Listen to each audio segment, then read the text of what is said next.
Good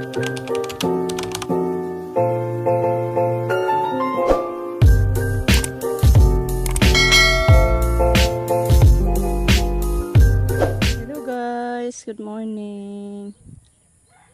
Parang kaiyak ko na ako guys. Pagsabi ni Rico na ang palaya namin dito ni Mama Loring na malapit maubos. Nakaputol kasi sa lubid yung kalabaw natin. Tingnan nyo guys. Andun pa oh. Hindi malas dito sa atong tanom guys. Tao na lang.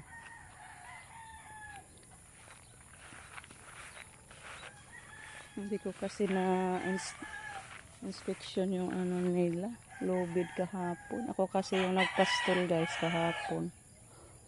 Ano pa oh, tamak-tamakan. Itas gidangatan. Bis mataba na, kikaon man hina. Dako, tamak-tamakan. Kabawa. Kabadlungon bagid aning kabawa. Hindi man lang natulog pagka putol sa lubid. Tayo ayog yapak-yapak guys. Naulian pa ba kaya ito? Yan gisilutan ni Rico. Gisilutan ni Rico, hindi na pinastol. Kaya nabusog na kagabi dito sa palayan. Muntik maubos yung isang kahon, oh. Yan guys, oh. Ang laki sa kinanan.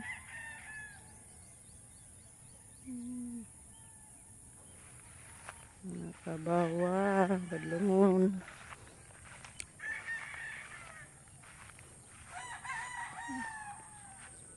Buti yung dito walang kinanan, hindi na yapakan nila. Ang isang kahon ang grabe. Laki sa kinanan. Paulian pabakahan ni guys. Tubigan lang ni nato. Kuha tayo ng tubig doon sa mini dam natin para makarecover ni. Ang ganda na laban ni sa itong palay. Ang ganda na ang tubo. Tingnan nyo guys yung hindi nakain sa kalabaw. Ang ganda na. Tamak-tamakan na. Suroy-suroyan lagi din tao nila. Dito ang napinsala masyado. Grabe ang pinsala dito banda. Malapit sa bahay.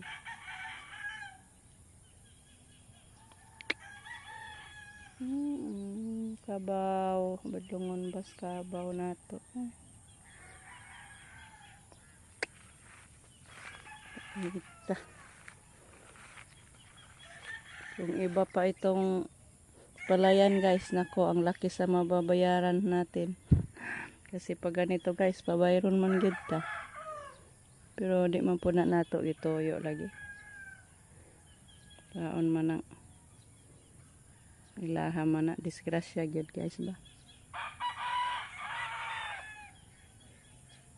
Uwi na ako guys, kaya magluto na muna ako ng maiulam. Ito guys, magluto ako ng scrambled egg. Ito po yung itlog na nakita natin kahapon guys, doon sa garden. Itong piraso. Pulang-pula talaga yung egg yolk niya.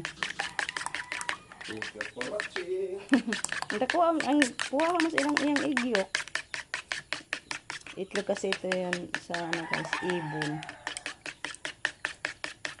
Ito guys, ito po yung naluto na natin na scrambled egg. Then naglawoy din ako guys. Yan, ito po yung nilawoy ko guys. Oh. Dabong ng kawayan, noodles, tsaka okra at malunggay.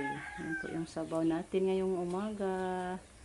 Mahirap magtrabaho pag hindi tayo makahigop guys. Wala tayong lakas. Kaya nagsabaw tayo ng lawoy na dabong.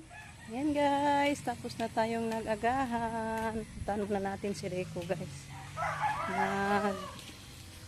Linis na naman. Tinapos niya yung pag-grass cutter dito sa ano ni ate. Farm. Tingnan natin guys. Yan dito pa oh. Mayroon pa pala dito.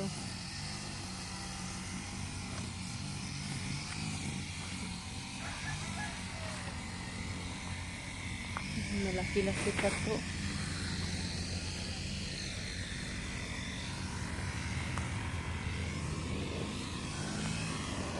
Ang bilis lang din tumubo sa minawiran ni Rico. Bukas mag 1 week to, pero ngayon ano na, tumubo na naman. Bernis kasi si Rico dito nag grass cutter. Ngayon tumubo na naman.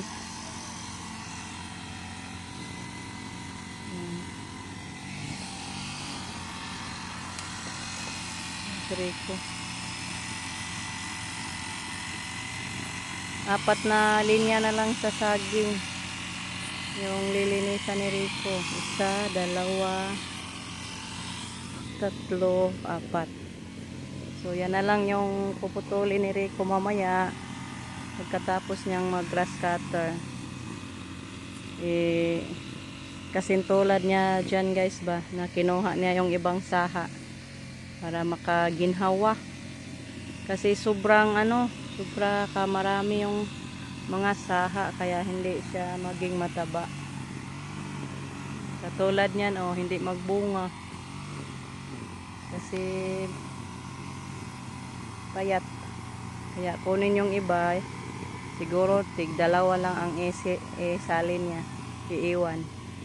Tulad niyan tig-2. Ito 2. Taba-taba kasi guys pag na lang, hindi marami ang bawat puno ba.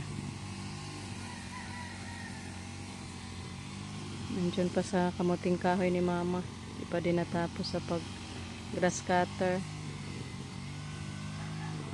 So ito na yung forma sa ni ate lupa. Ganda-ganda na tingnan guys. I-maintain lang natin to pag siguro bawat semana is 1 week mag na naman, ibalik na naman sa pag grass cutter. Hindi pa tubuin ng mahaba para hindi matagal maglinis. Yan tubo na.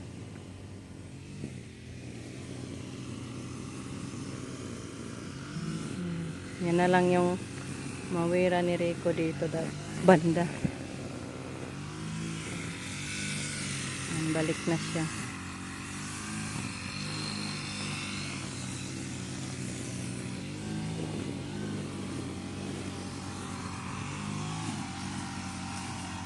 Ganda na to guys. Mamayang hapon balikan namin to. Tulungan ko siya maghakot na naman sa mga saging para madaling matapos sa paghakot. Yan, dito may limonsito na buhay 1, 2, 3, 4, 5, 6, 7, 8, 9, 10. May 10 na limonsito na natira na buhay. Pero yung isa parang kamatyonon man po do. Parang nalata man siya forma guys. Hoping na mabuhay pa yan.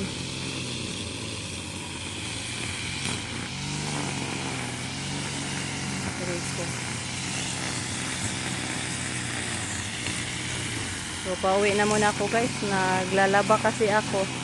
Iniwan ko lang sandali.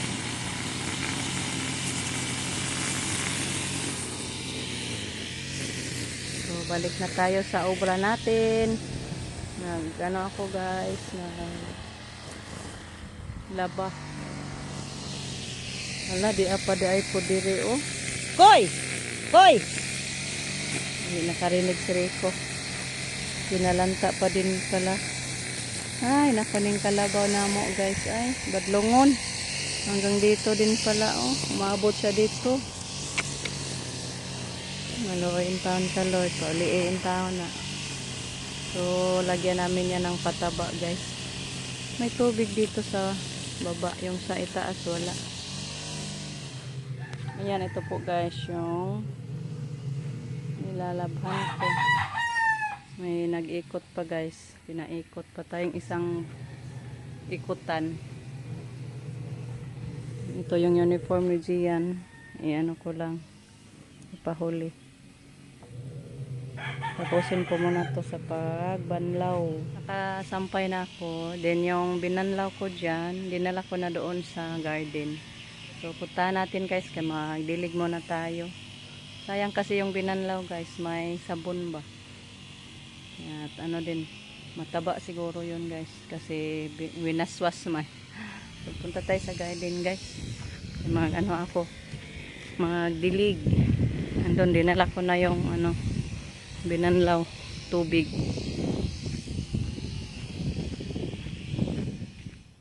Yan, ito na po guys yung binanlaw natin. So idilig natin. Kaya hindi pa ako natapos sa pagdilig. Yung first banlaw ko is nadilig ko naman. Yan, basa na. Kani pang last banlaw to. Diligan natin guys, kaya super init na. Malhaos, bisbisan. Yung mani, pwede lang yan hindi diligan guys. Kasi mo survive yan. Namumulaklak na yung mani natin. Lapit na din yan maglaman.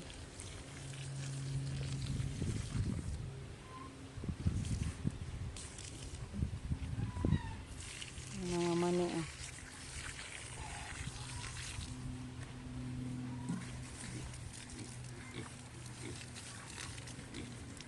pipino na gumapa.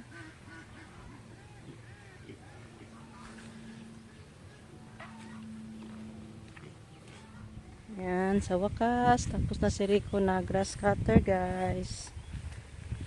Tapos na din ako doon naglaba.